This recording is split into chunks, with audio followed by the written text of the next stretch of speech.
श्री स्वामी समर्थ. जय जय स्वामी समर्थ. आता दसरा झाला आहे.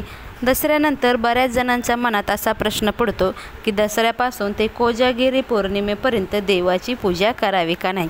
देवघर झाकण्याची प्रथा आहे. काही ठिकाणी देवघर हे पांढऱ्या कपड्याने झाकले जाते. मग हे खरं आहे का? ह्याच्यामागे काय प्रथा आहे ते आज आपण पाहणार आहोत. तर महाराष्ट्राची कुलस्वामिनी आई तुळजाभवानी ही वर्षातून 3 वेळा मदरकी निंचा घेत असते. मंचकी निद्रा म्हणजे काय, तर तिची मूळ मूर्ती सिंहासनावर हटवून तिला पलंगावर किंवा मंचकावर झोपवण्यात येते. तिलाच आपण मंचकी निद्रा असे म्हणतो. तर निद्रेचे 3 प्रकार आहेत. घोर निद्रा, श्रमनिद्रा आणि मोहनिद्रा हे निद्रेचे 3 प्रकार आहेत. यापैकी दसऱ्या दिवशी ते कोजागिरी पौर्णिमापर्यंत मंचकावर झोपण्यात येत असलेल्या क्रियेला आपण श्रमनिद्रा असे म्हणतात. कारण 9 दिवस देवीने रात्रदिवस दैत्याशी युद्ध केले आणि विजयाचा पताका मिळवला. नंतर देवीनं शिलोल्लंघन केलं म्हणजेच सीमोल्लंघन केलं असं म्हणतात.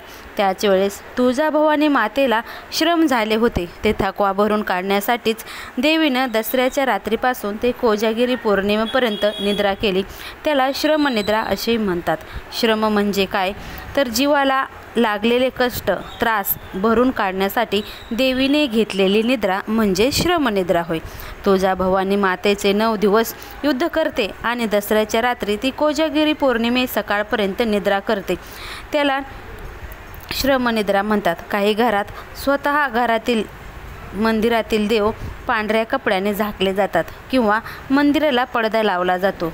तर ही कुठेही आणि कुठलेही उपचार केले जात नाही. म्हणजे काय, तर देवघरातील देव हे पांढऱ्या कपड्यात बांधून किंवा मंदिराला पडदा लावून ते देव तसेच ठेवले जातात आणि त्यांची कुठलीही आरती केली जात नाही किंवा त्यांना कुठलाही नैवेद्य दाखवला जात नाही. तर हे चुकीचं आहे. कारण दसरा ते कोजागिरीपर्यंत देवी निद्रा घेत नाही. तर इतर वेळी म्हणजे भाद्रपद पक्षातील पितृपंधरवडा किंवा शाकंभरी नवरात्र त्यामध्ये सुद्धा आई जगदंबा हे निद्रा घेत असते. तर निद्रा म्हणजे काय, मोहनिद्रेत असते. शारदीय नवरात्र सोडून बाकी 2 वेळीसुद्धा देवी झोपी जाते असं म्हटलं जात आहे. तर प्रश्न असा आहे की त्यावेळी देवी पितृपक्षात किंवा शाकंभरी नवरात ह्या 2 वेळेस आपण का झाकून ठेवत नाही का? 2 वेळेस देवी तर निद्रा घेत असते ना, मग ह्या 2 वेळेस का झाकून ठेवत नाही? पौष पौर्णिमेला पण आपण अखंड देवपूजा करतोच ना. मग शारदीय नवरात्र, विजयादशमी ते कोजागिरी पौर्णिमा ह्यामध्ये देवी श्रमनिद्रा करीत असते म्हणून ती झोपलेली असते असं म्हणतात. परंतु आपण आपल्या घरातील देवपूजा का बंद करावी? तुम्हाला असा प्रश्न पडतो की मग आम्ही आमच्या घरातील देवपूजा बंद का करावी? कुठल्याही कारण नसताना देवपूजा बंद करू नका. कारण जोपर्यंत तुम्ही तुमची नियमित पूजा करा, आरती करा, नैवेद्य श्रोत उपासना नित्य नियमान करा. कुठल्याही सेवेत नित्य खंड पडू देऊ नका. देवी झोपली असताना आपण का पूजा करावी असा प्रश्न बऱ्याच जणांच्या मनात पडलेला असतो. मग पाहूया त्याच्यामागं काय कारण आहे. जगदंबा माता ही कधी झोपत नाही. कारण जगदंबा ही शक्तीचं प्रतीक आहे आणि तीच प्रकृती आहे.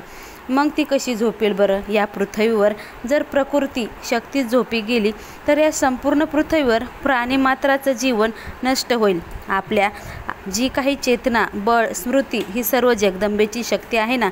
म्हणून आपण म्हणलं की जगदंबा झोपी गेली असं म्हटलं तर कसं?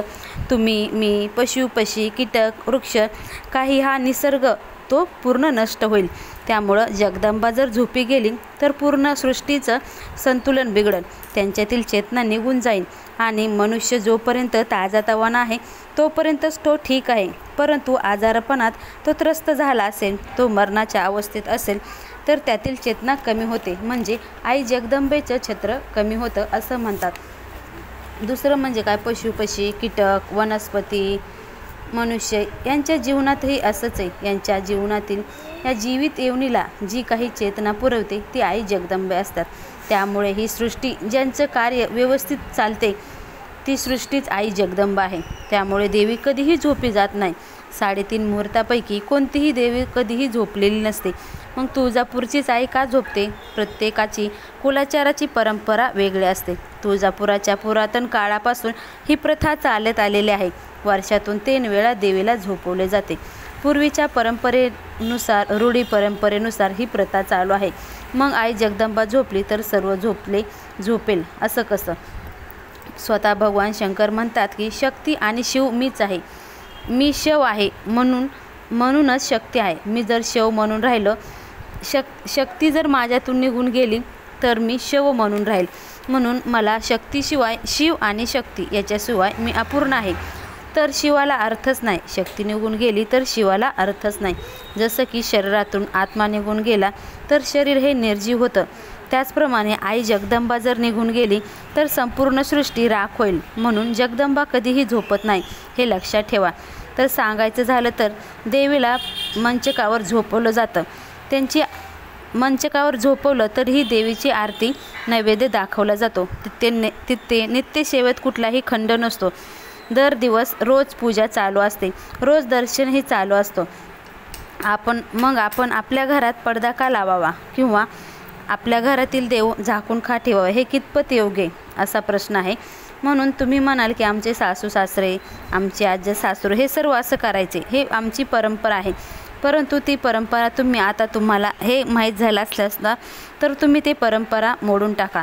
तुम्ही घाबरू नका. जगदंबेला आपण 2 विड्याची पानं घ्यायची, 1 रुपया घ्यायचा आहे, सुपारी घ्यायची, दक्षिणा आणि आपण त्याच्यावर पाणी घ्यायचं आहे आणि जगदंबेला प्रार्थना करायची की हे जगदंबा, मी आता तुमची रोज नित्यनेमानं सेवा करणार आहे.